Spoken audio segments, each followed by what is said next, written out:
Like on the face the same way. Okay. Ellen. Hello. Congratulations, Thank Julissa you. from Blackstreet TV. Thank you for always being a true reflection and representation of Black love. Let me Thank say you. that. Appreciate it. You're always vocal about the differences between Black actors and white actors and opportunities.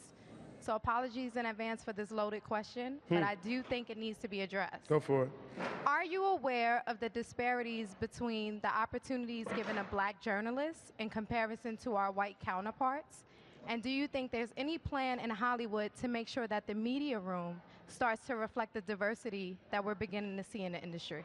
I told you it's a loaded question, but it needs to be addressed.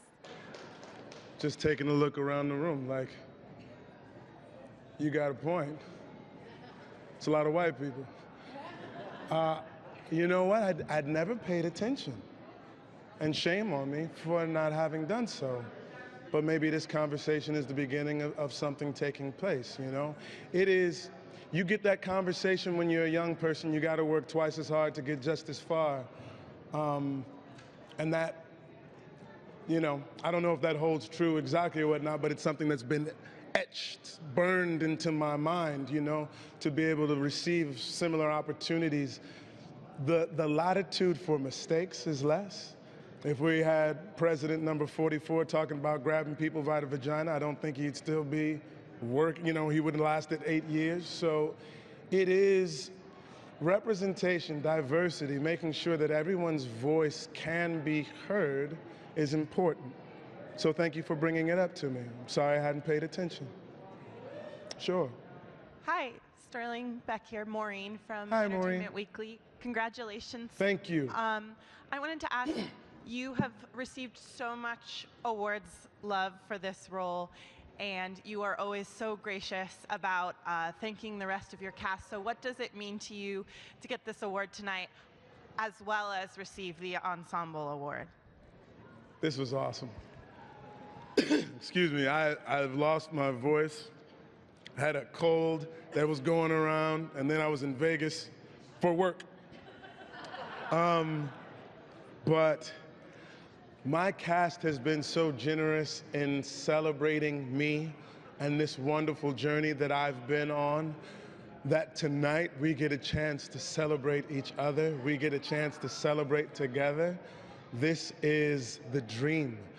We were all waiting for them to say The Handmaid's Tale, and we were all waiting to politely and you know, deservedly say, Handmaid's Tale is dope.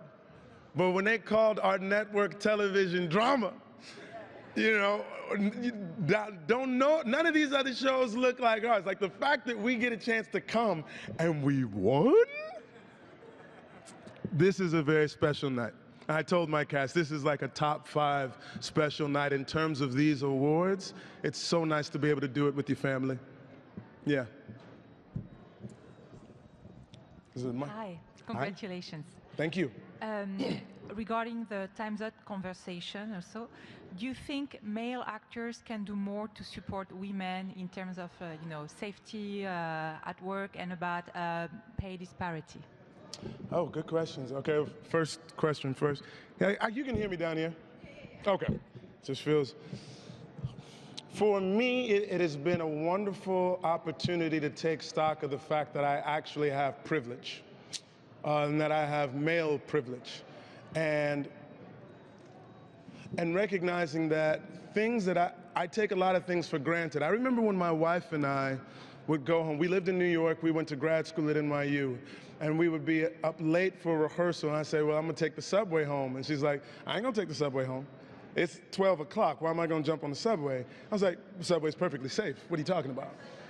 And so I would get in the cab with her because she's like, bro, it's safe for you. Or maybe you think it's safe for you, but it's a different world for me. And it's always the responsibility of the minority to understand how to negotiate the majority's world. Black people got to know how to live in a white world. Gay people have to know how to live in a straight world. Women have to know how to live in a man's world. But it's nice when people who are at the top take a second to look at and consider what it's like for the minority.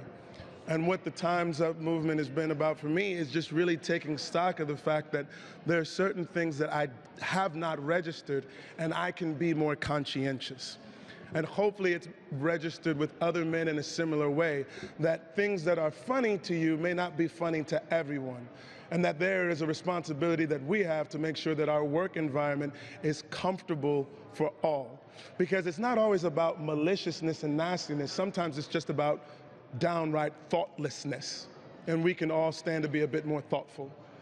With regards to pay disparity, I'll let you know when I make a lot of money what that's like, but I'm still, climbing my way up. So, yeah.